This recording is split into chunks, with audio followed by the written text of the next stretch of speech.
Hello, this is Dr. Paul Cottrell, and I'm going to be giving you an update on the S&P 500 through the ETF SPY. I've been doing several of these videos just to give updates on how the broader equity market is performing, and this is one of those updates. I'm recording this on October 12th. So it's near the end of the week. Let's begin here. For the ones that don't know, there are three different Fibonacci's on this chart. There's a larger Fibonacci right here, then a medium Fibonacci, and then a smaller Fibonacci. The larger one goes all the way to 2016.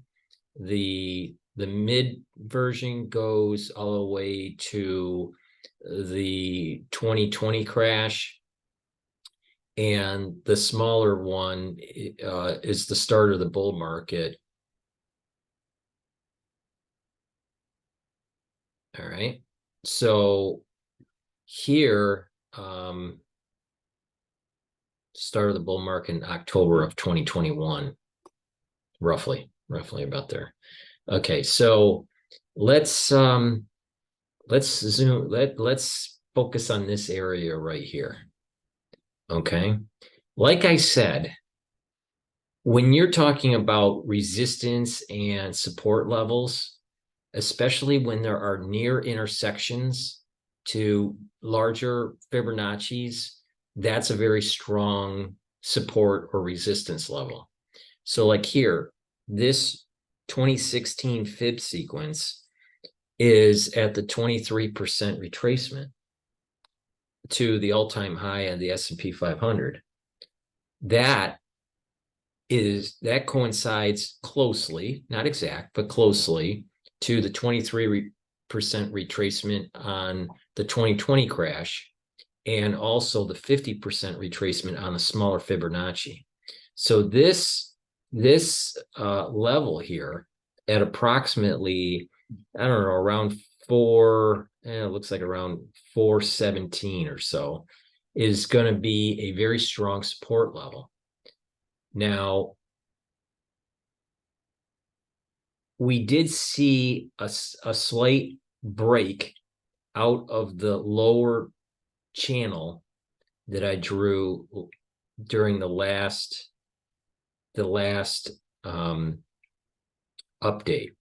Now you got to remember, before that took place, I said that most likely it'll stay in the channel, and that the 50% retracement and this 23% retracement line are really strong support levels. All right. But I also gave the caveat, barring that there were no crazy things that happen in the world. Well, you know, obviously we had the crisis that just happened in Israel, and you know, that has some downward pressure, you know, on equities, but it seems like it's starting to come back up. So this break through the trend line probably is a temporary break and not a permanent break, but we probably need to test it again. But again, that trend line break is still above that 50% retracement, right? Right. And if you notice that break through that lower, but the lower part of the channel actually bounced off of the 23% retracement on the medium Fibonacci sequence that goes all the way back to the 2020 crash. So it does, these fib sequences still are holding even with the crisis that we're seeing in the news lately. There were two events that took place. One was the loss of the speakership by McCarthy. That was an event that never took place in U.S. history.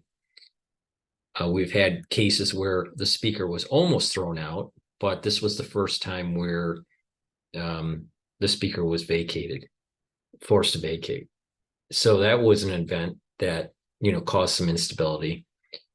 And then, shortly after that, we have the Israeli crisis situation, the Israeli-Palestinian crisis situation that's going on, which will be much more prolonged when they do the invasion in the Gaza Strip. Now, the question is, will there be a northern front or just a southern front if Hezbollah will come in? So, there's going to be some instability baked into these, the trading here. So there may be some downward pressure, but I'm still in the camp that the 23% fib sequence for both the larger Fibonacci, the 2016 fib sequence, and the 23% retracement for the 2020 fib sequence are closely aligned with the 50% retracement of the this new bear market, and not bear market but bull market, and we are moving moving upward. There's a general upward trend. Now, there's a little bit of downtrend. Someone could say that, well, you can draw a line from here and here, and there's like a shorter channel that's in a downward trend. That might be true. I mean, you can make that argument. You could probably make that argument over here too. So it's a little bit more pronounced in this area. But we had two major events: the loss of the speakership and the Israeli conflict, all happening close together, and there is some instability in the market right here. Because of this, it's still now it's questionable if we're going to hit a high at the end of the year.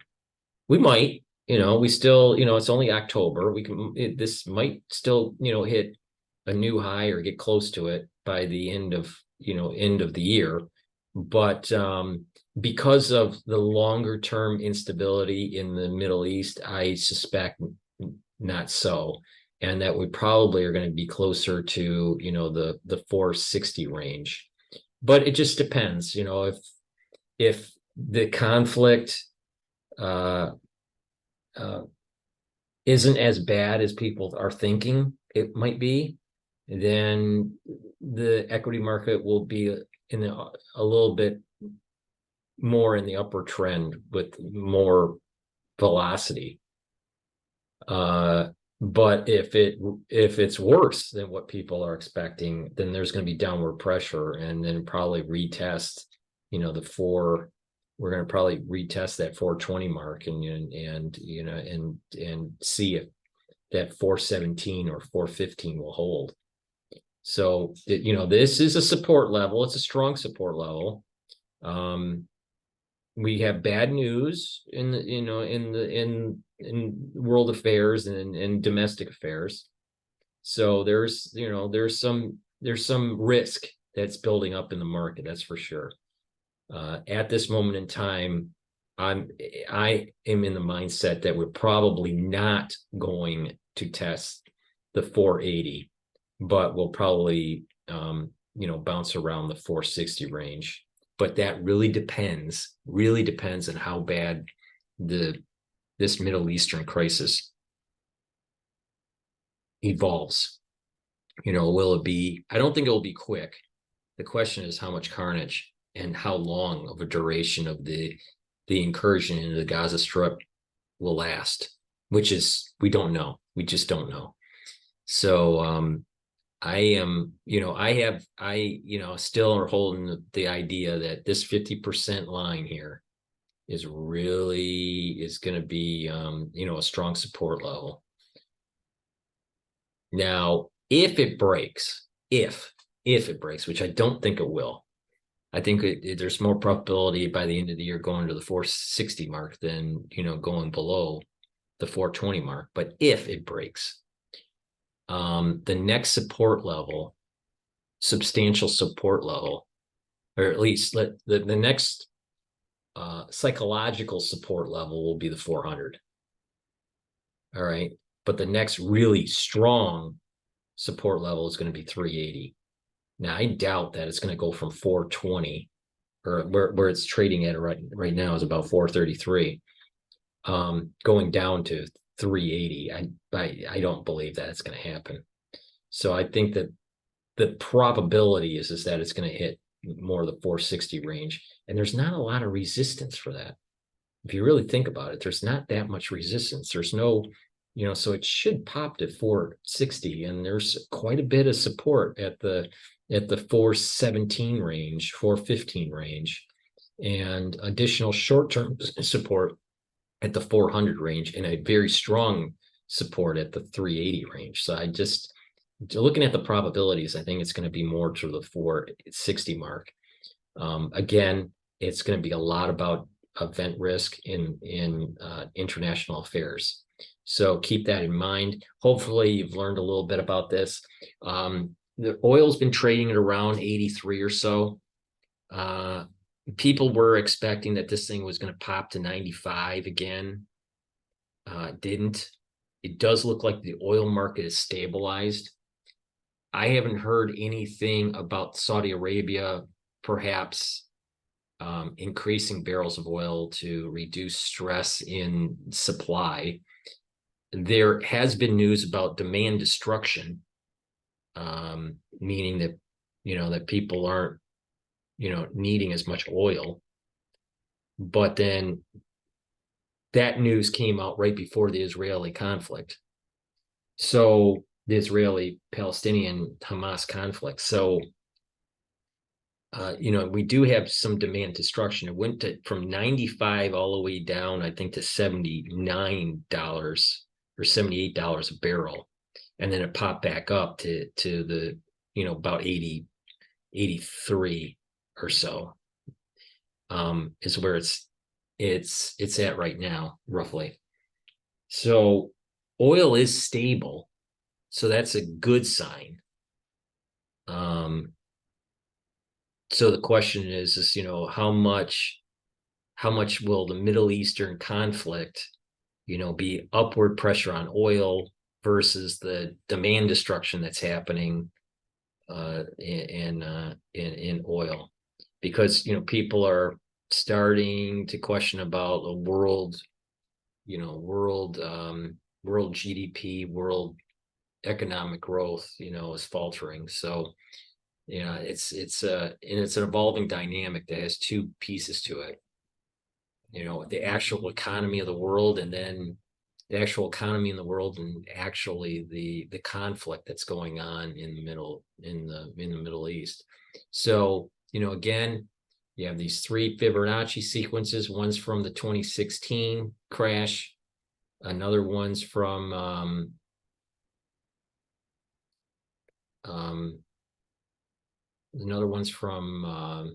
the 2020.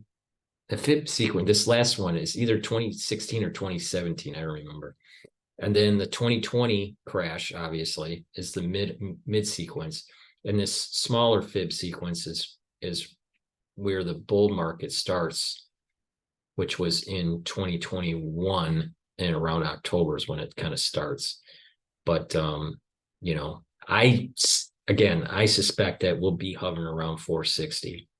But there's a lot of event risk, but there's a very strong support level at 420. Notice that it did bounce off of the 420 mark, even though it broke the lower channel temporarily.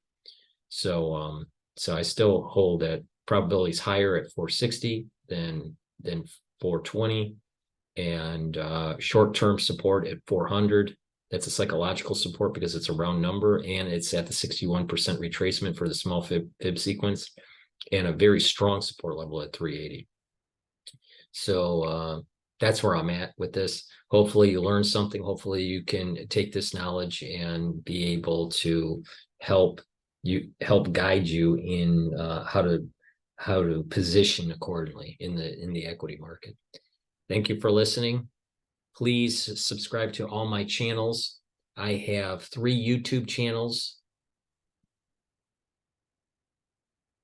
All the links are in the description of this video and all my videos. So please click the link and subscribe to those 3 YouTube channels and also click the notification.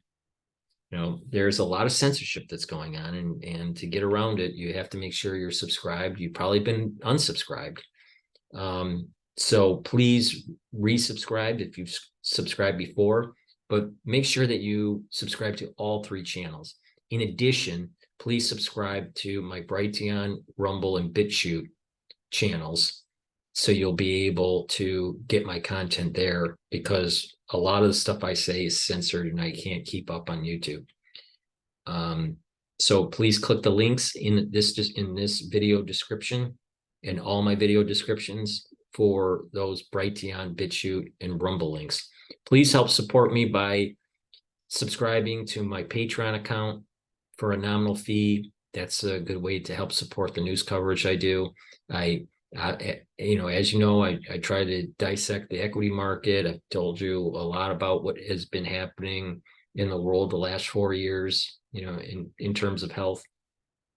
And I also did a video on the Israeli-Palestinian conflict and some unique perspectives that I think would many people would learn something from if they actually listen to the video. So please help support that way. You can go to my store, the-studio-reykjavik.com, and you can donate on the homepage. At the very bottom, you can donate through Stripe or PayPal, but you can also donate through the link in the description of this video through Buy Me a Coffee.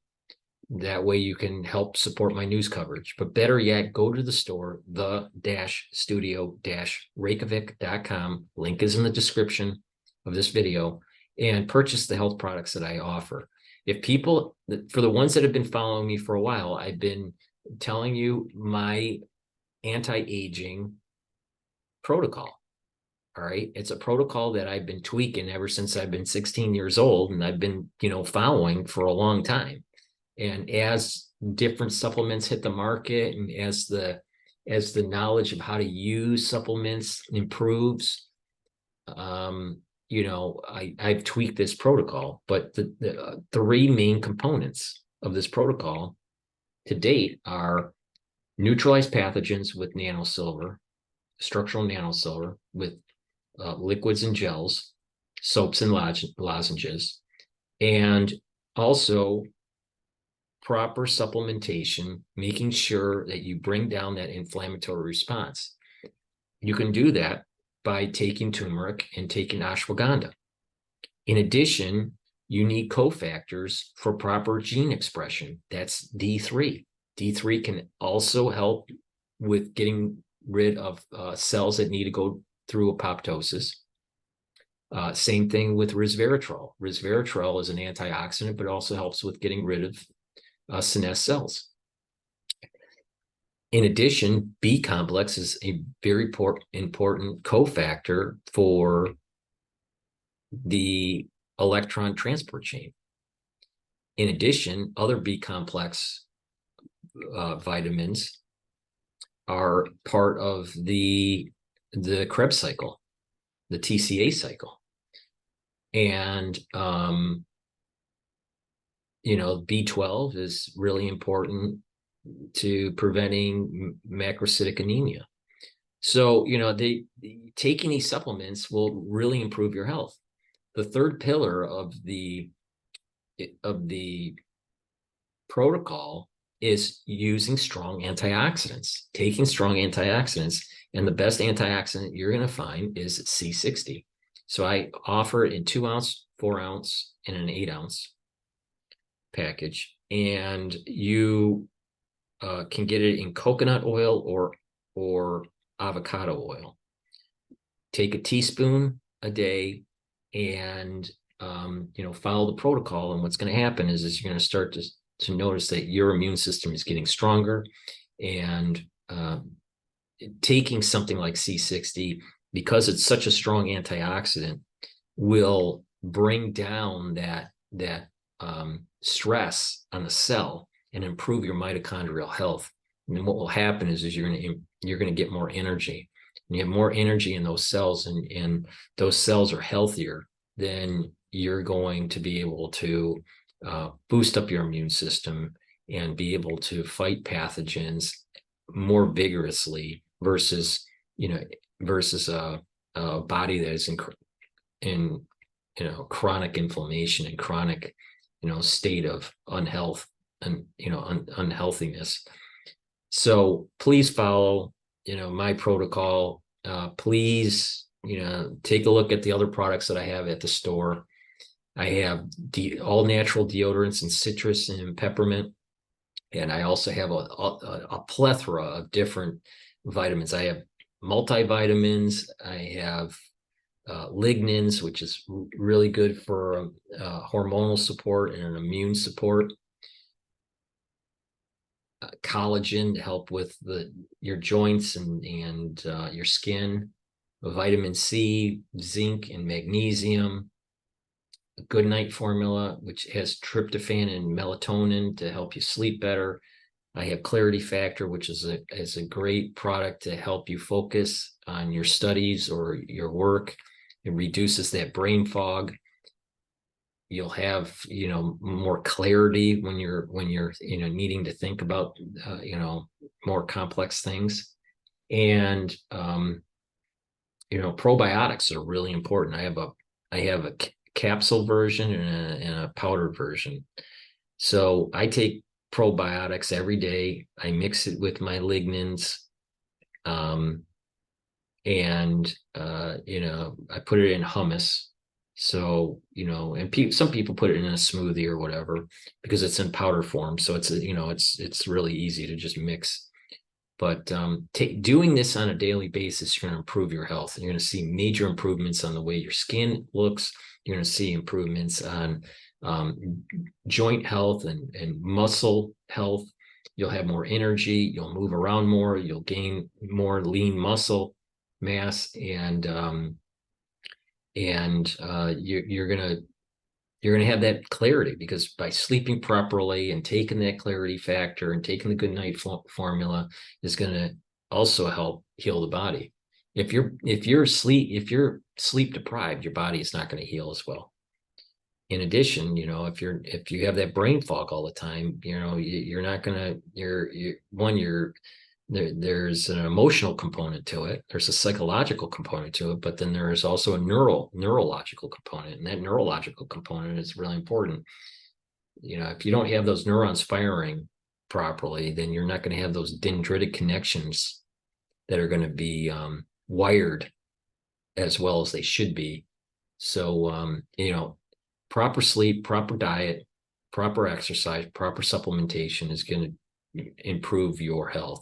Also, please check out my toothpaste. It's a toothpaste that has no fluoride.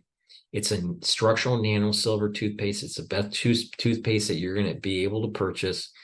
And what it does is, obviously, it whitens the teeth, freshens the breath. But the unique feature of this is, because of structural nano silver, it's going to neutralize those pathogens to reduce that plaque, and it's also going to bring down that gum inflammation. Now, a lot of people would say, well, I don't have gum inflammation, but the thing is that structural nanosilver is going to improve your dental hygiene and your dental health more than the typical toothpaste that's out there. So by doing this, you're going to improve your oral health. You're neutralizing those pathogens. And you're also improving your cardiovascular health, because there's a correlation between cardiovascular health and oral hygiene. So, but it's not the only component to cardiovascular health. So, there's other components to it too, but oral hygiene is part of it.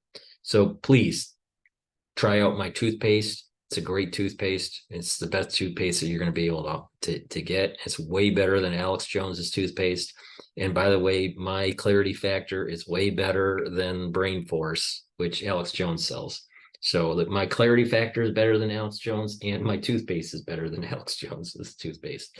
So please try out my products, help support your health, and help support my store. It's the-studio-reykjavik.com. Thank you for your support. Thank you for following. And please, we're going through tough times, right? And we need to stay positive. And by being positive and being kind to each other is going to be a way to make the world a better place. And when you do that, it's also going to be less stress on your body, and you'll improve your health too.